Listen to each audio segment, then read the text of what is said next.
Oh, good morning. As you can see, we got this dirty old wing closed. Oh, it's hooked up to 7.3, ready to go. We're gonna go do a job I thought I had somebody to do for me, and kind of lost my help, so I'm getting stuck with it, which sucks because it kind of puts me behind because I need to go to Florida, but we'll still go to Florida. Run down to North Carolina real quick. This is the last two of the batch of those cars we pulled out of the barns for a local customer here. So let me see, I'm gonna go load up two of those right now. I got my battery sitting here on the battery tender for the winch. Got the winch on both ends and then just roll them out. So we're gonna run over there, load those two up, and then we're gonna go down to Benson, North Carolina, drop them off, run home empty. I have one piece already sitting in my single car enclosed here, which I'll show you either in this video or next video. It's pretty cool. It's a piece. It's not a full car, it's a piece of a car, and it's pretty cool. You'll see. Then that goes down to Florida, so I still need to fill in one spot down to Florida from this area. We're gonna be going to like the Ocala area, Orlando area. So we have one to fill in going down, and then we have two coming back that are direct customers. One's in Florida and one's in Alabama, and one is an RS3 that delivers somewhere close to me, somewhere here in the Maryland area. And then the next one goes up to New Hampshire, so I don't know if I'll take it the rest of the way to New Hampshire. We'll have one of the other guys. It's kind of on our little team we got going now of enclosed work, and I don't know if one of those guys will take it up, but we'll see. I'm gonna grab my battery here and get over there because I'm pretty sure the guy's gonna be waiting for me at the shop to load these cars up. Well, it looks like we officially went to war with getting the vehicles in, but good news is we're loaded. So my winch broke halfway through the second pull of the biggest vehicle. So we had a small electric winch, probably like a 2,000-pound winch, and a come along, and a Cadillac limousine is now in the trailer. So I'm gonna actually, I loaded right down the road from my house. I'm just gonna stop here and get a shower and then get on the road. Get this, smell like mothballs. Well, the windshield is a mess. That means spring's here. About 20 miles out from delivering these two cars. I've been in a terrible rush to get down here. Little miscommunication, but hey, guy's gonna wait around. We're gonna get these pushed out, and then I'm gonna be headed back north. But I've got a funny story. So I went to find something to take south with me. Watch out, vehicle on shoulder. And I called on a vehicle near my house, which is great. And you know, it was a little bit out of the way for me, but I felt comfortable with it, and it was headed to where I was going. So I call the people. I call the number that they have listed, no answer. It says text. So I text the number that they had listed, no answer, for about a half hour, 45 minutes. So I call that number, no answer. I call the main number, I get an answer, and the guy's like, yeah, it's available, you know, blah, blah, blah, blah, blah. Let me get your information and see if the guy can call you back, whose number that didn't answer the first time. So I get a call back probably about a half hour later. He's like, yeah, it's still available, you know. This is the details. It's residence to residence, blah, blah, blah. What's the lowest you can do it for? I'm like, what's the lowest I can do it for? The lowest I'll do it for is what you have it posted on Central Dispatch. I'm like, so I stopped myself and I'm like, why would you ask that? Like, how many people do you have calling on this that you're just gonna bid down to see who's, you know, takes it for the lowest price so you can keep more money in your pocket? He goes, whoa, that's not how we operate here, but, you know, we operate for profits. I just hung up, and hopefully they can find somebody to transport it and, you know, lose their butt on it. All right, well, we're headed home.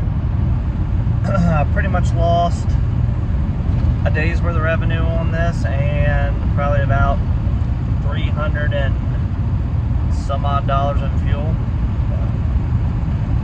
It is what it is. I keep my word and I get things done. So we are dead heading home. be home after midnight, and then in the morning I will start to load pieces for Florida, which I'll show you the cool thing that's going to Florida. Then I have another pickup to make to fill that second spot. It's kind of been locked in with the broker, but I tried to call the gentleman at the business where this is picking up, and he didn't answer. But it's a business, so I'm assuming somebody's going to be there, you know, within business hours. So we'll see what happens in the morning. If not, we'll adjust our plans from there and try to keep moving forward. Alrighty, so here's what we got going with us to Florida. Picking it up on the small trailer here. I just found it. Came around back here, small transit van. So I put on the small trailer, run about 15 miles to the house, and it's gonna end up going in the enclosed.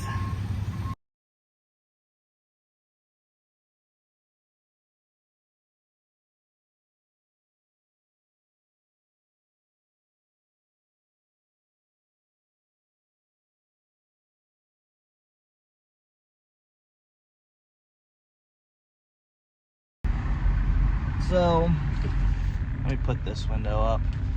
I'm just sitting here waiting to get fuel. There's a horse hauler in front of me, like a semi, and they're refilling the waters for the horses. They got a bunch of 5-gallon jugs they were taking over to where I guess it's the RV dump, and the RV water is in this, we're at the Davis, I guess you call it Davis Travel Plaza, headed on 95 North, exit 33. I think fuel's like $3.51 a gallon here. So I wanted to touch base on one of the cars I dropped off the other day. So I dropped off, oh my God, what is that? Never mind. I'm gonna be politically correct. Anyways, oh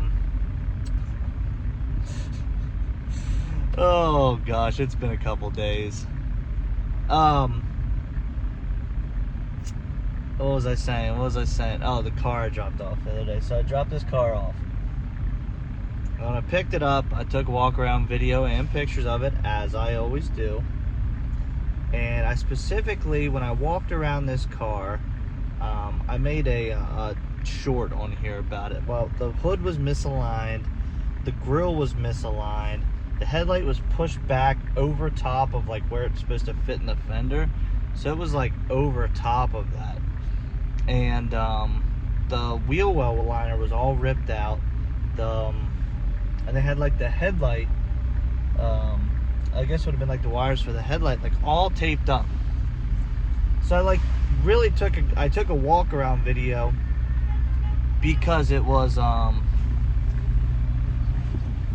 guess these guys can't get through, because I thought this thing was pretty beat up, and I'm like, I don't know, I had a feeling.